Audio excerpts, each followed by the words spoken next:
There is a mountain in southern Pennsylvania that a journalist who spent years studying it once called the place where a nuclear war in the United States would actually begin.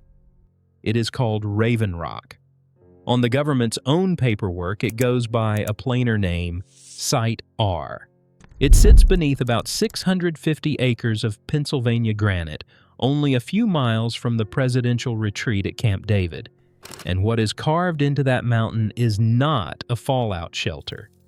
It is a small city, roughly 700,000 square feet of interior space with its own power plants, its own underground reservoirs, and freestanding office buildings that rest on enormous springs, so that when the mountain shakes, the buildings sway instead of shattering.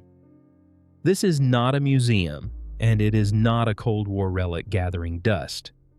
It is staffed and operational, right now, today, and it exists for a single purpose: to keep the government of the United States alive and functioning through a catastrophe that would kill almost everyone else. There is a bland official name for that purpose. The program Raven Rock serves is called Continuity of Government.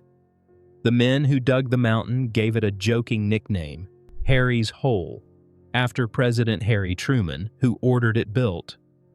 But the full, unsentimental title of the book that finally pieced together how this entire system works tells you what it is really for, without any joke at all. The story of the United States government's secret plan to save itself, while the rest of us die. And the strangest part is not the Cold War history.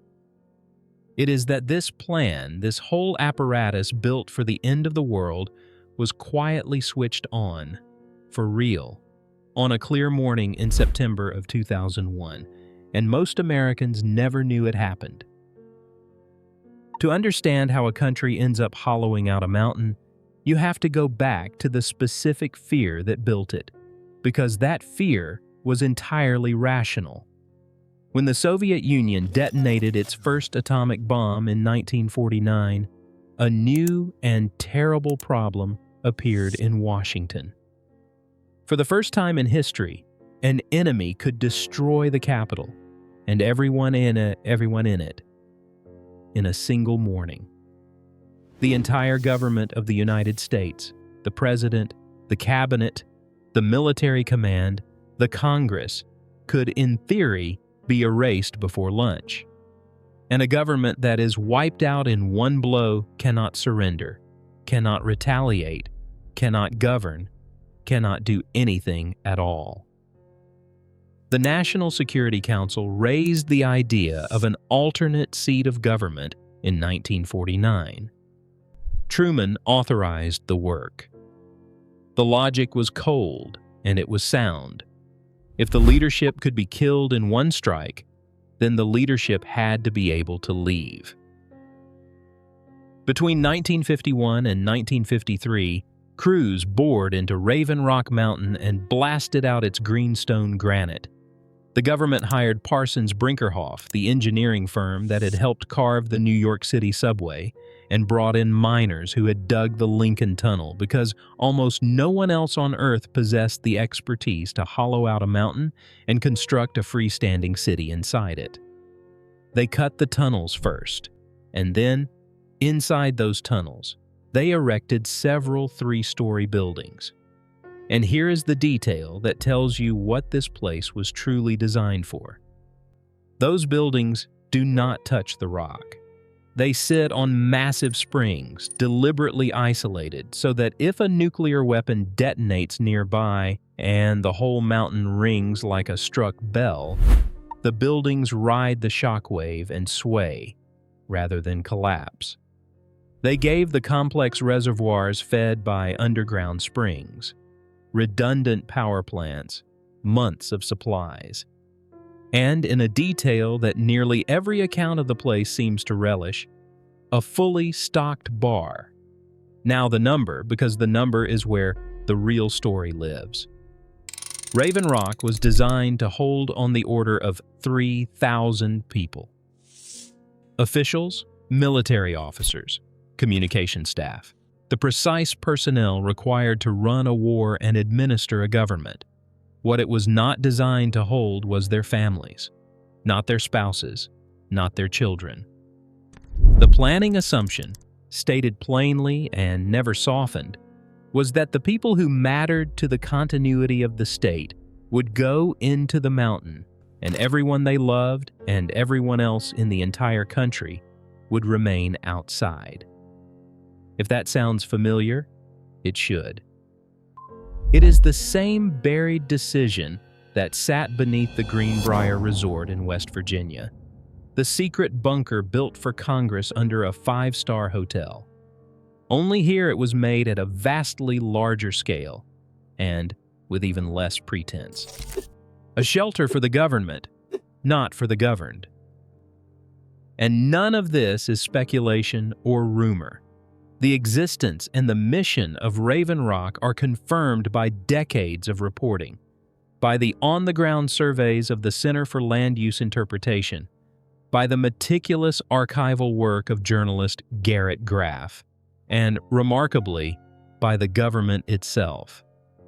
In a 2002 Department of Defense press briefing, a Pentagon spokesperson discussed Site R's continuity role and its budget line directly on the record in front of reporters. The government's own briefings, independent researchers, and the documentary record all describe the same mountain. For decades, Raven Rock was only one point in a triangle, because a shadow Pentagon is useless on its own. If you are going to preserve the government through the apocalypse, you also need a shadow White House and a place to put the Congress. You've already seen the third corner of that triangle. It was hidden beneath a luxury resort in West Virginia. The other two corners were buried inside mountains, and one of them gave itself away entirely by accident when an airliner flew straight into it. American continuity planning was built around the three functions of government, and each one was given its own hardened refuge. The Congress had the Greenbrier, tucked under the resort, exposed to the public in 1992. The military command, the Secretary of Defense, and the Joint Chiefs of Staff had Raven Rock, the shadow Pentagon. And the executive branch, the president, and the civilian government had a place called Mount Weather. Mount Weather sits about 48 miles from Washington, in the Blue Ridge Mountains of Virginia, and it is run not by the military but by FEMA, the Federal Emergency Management Agency. It is the civilian twin of Raven Rock, a self-contained underground town built to house the president, the cabinet, and the senior officials of the executive branch, with its own leadership structure, its own reservoirs, its own power, its own everything. For years, the government would not so much as admit it existed. It did not appear in FEMA's published budget. A FEMA spokesman once deflected a reporter's questions about it with a grim joke, saying he would be glad to explain it all, but then he would have to kill him. And then, in December of 1974, TWA Flight 514, descending toward Dulles Airport in bad weather, crashed directly into Mount Weather, killing everyone aboard. The crash did almost no damage to the facility itself because nearly all of it was underground. But the wreckage on that mountainside and the lawsuits and news coverage that followed dragged the secret installation into the newspapers. One of the most classified sites in the country was exposed to the public because of all the mountains in Virginia. An airliner happened to come down on the exact one the government had hollowed out. This is the point where the word continuity stops being a piece of bureaucratic vocabulary and becomes physical engineering.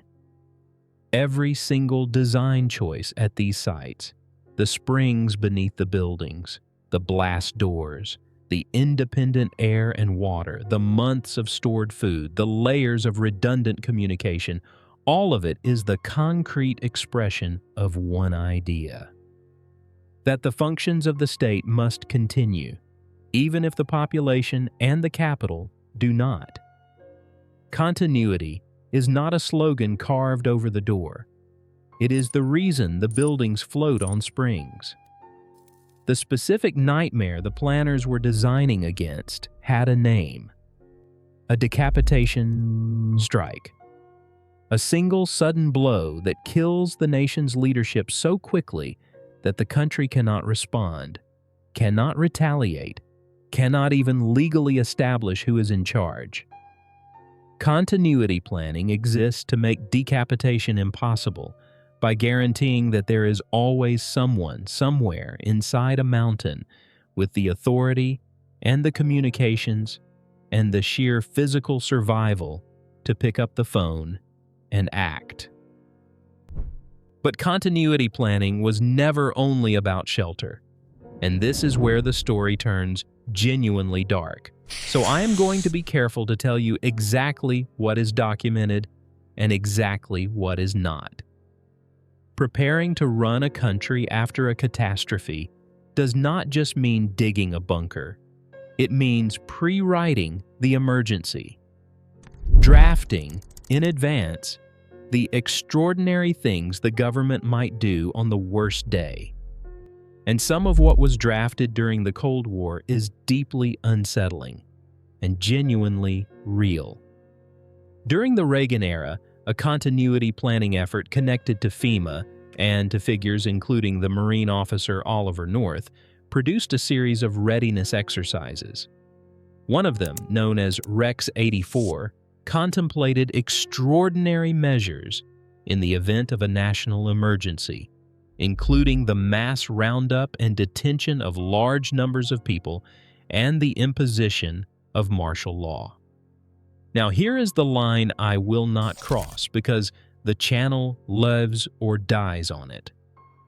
These were plans and exercises, contingencies drafted on paper. What is documented is that they existed. What is not established, and what I will not claim, is that any such detention plan was ever actually carried out against Americans. But even the documented part is startling enough. Because in 1987, during the nationally televised Iran-Contra hearings, a congressman named Jack Brooks tried to ask Oliver North a direct question about his involvement in continuity planning, about exactly these contingency plans for suspending normal constitutional government. And he was cut off. The chairman of the committee interrupted him and said, "The matter touched on a highly sensitive and classified area and could not be discussed in open session." That moment is on the tape. You can watch a member of Congress get gavelled into silence the instant he approached the subject on live television. The government had drafted plans to suspend ordinary American life in an emergency, and then shielded the very existence of those plans from congressional questioning in front of the entire country. That is the beating heart of the "they lied" story, and it is earned honestly without a single invented detail. What Garrett Graff and other researchers did decades later was assemble all of these fragments, the budget lines, the declassified directives, the accidental reveals like the plane crash, the on-the-record briefings, into a coherent picture that the public was never supposed to see whole. No single leak ever exposed continuity of government. It was reconstructed piece by piece, precisely because the system had been designed so that no one standing outside it could ever see all of it at once.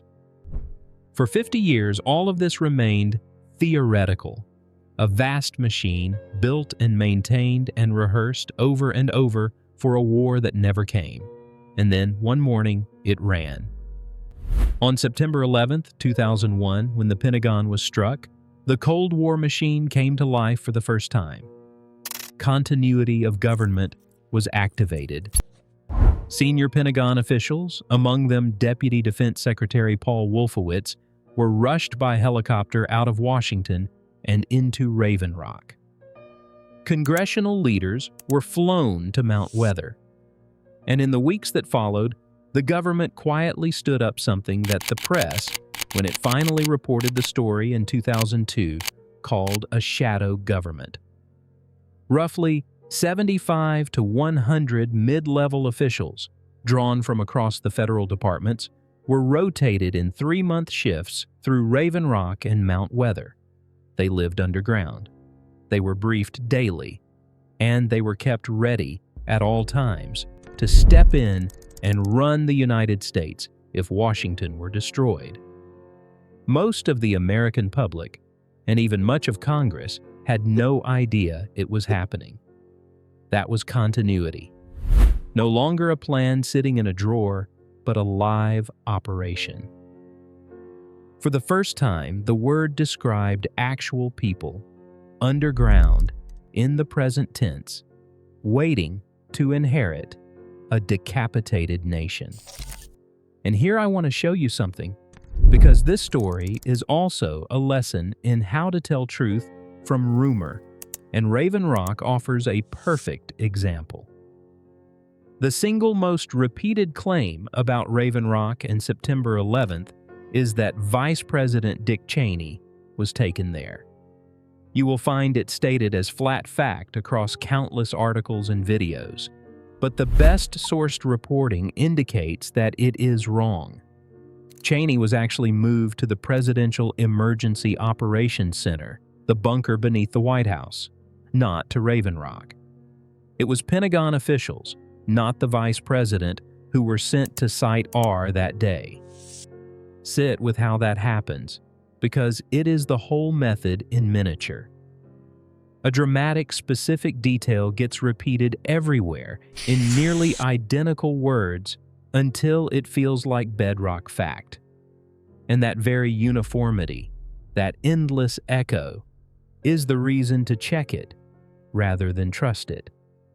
The way you check it is to trace the claim back toward the primary reporting, toward the people who actually did the archival work and the interviews, instead of copying the version everyone else copied. That is the difference between history and rumor, and on a subject like this one, where the rumors are thick, it is the only thing that matters.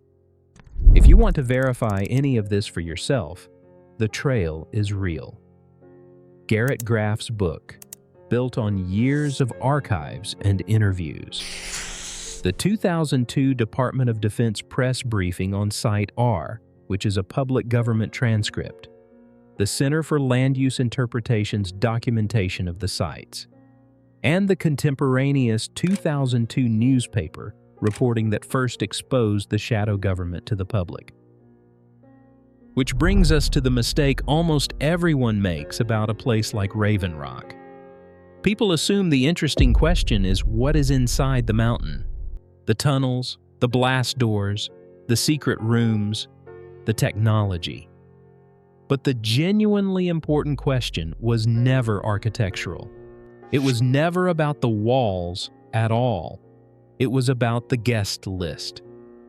Strip away the granite and the mystique, and continuity of government comes down to a single, brutal question that no official has ever wanted to answer out loud.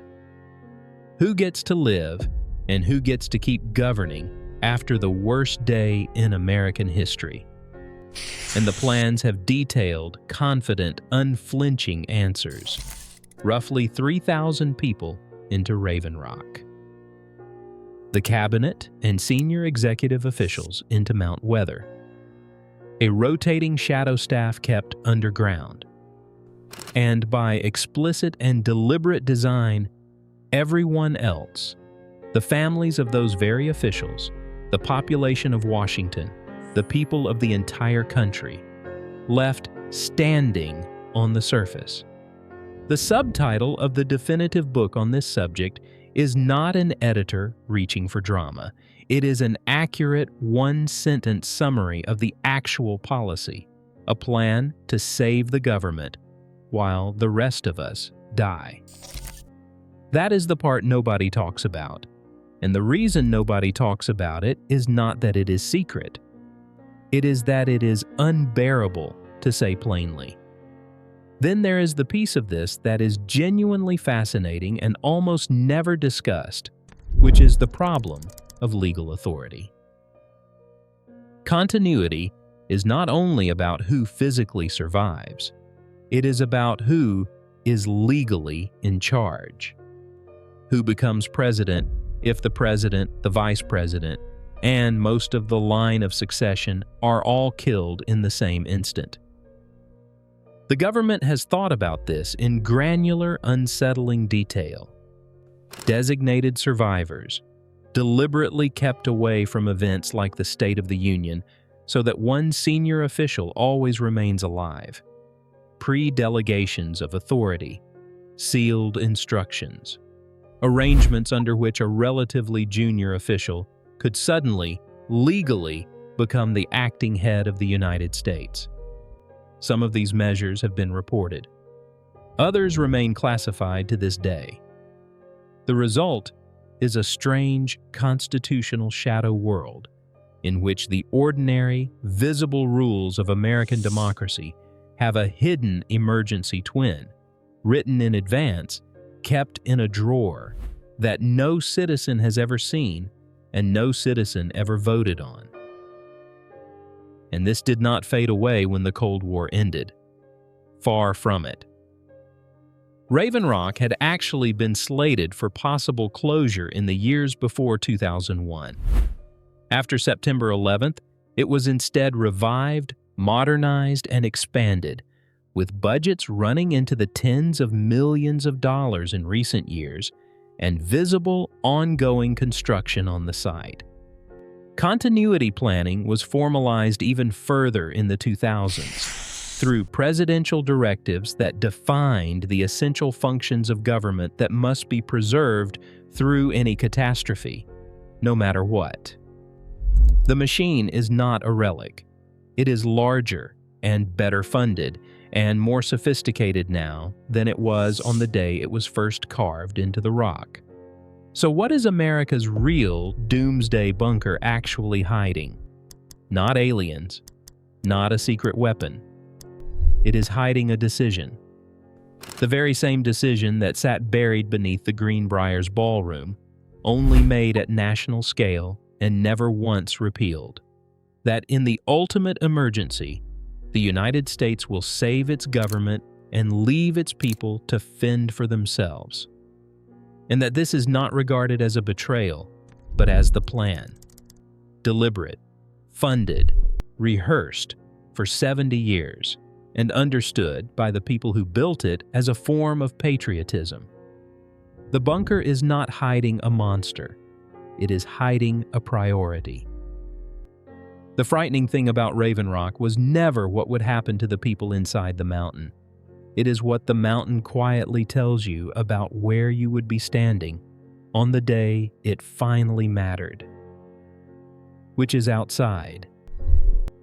Come back at the end to that opening image. The mountain a few miles from Camp David, the plain green road sign, the unmarked entrance off a Pennsylvania County road.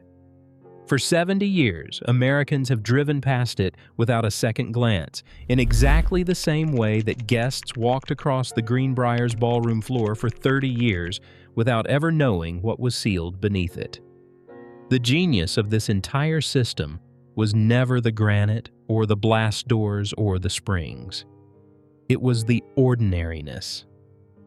A doomsday machine does not look like the end of the world. It looks like a fenced government facility off a rural road, wearing a dull, bureaucratic name that gently asks you not to wonder about it. Continuity.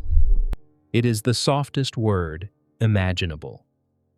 A word about things carrying on, unbroken, smooth, uninterrupted. And it is the name of a plan constructed entirely around the assumption that nearly everything is about to break. By now, that word should sound different to you than it did a half hour ago. Continuity of government was always, quietly, the discontinuity of everything else. The mountain continues. The government continues. The people it was built to outlive do not. You do not need to go and find the mountain. Find the book instead, or find that 2002 Pentagon press briefing on Site R, which is a public transcript anyone can read, and go to the moment where a reporter asks a plain, direct question about the continuity facility, and watch the spokesperson answer in smooth, careful, practiced non-answers. Notice how calm it is. That flat, administrative, faintly bored tone is the real texture of doomsday planning. Not sirens and drama, but budget lines and press guidance and a plan filed and funded and maintained for the day the country ends. And when you finish reading, notice the one question the entire apparatus was built to keep you from ever asking out loud. It is the only question that actually matters. If the doors ever close, which side of them are you on?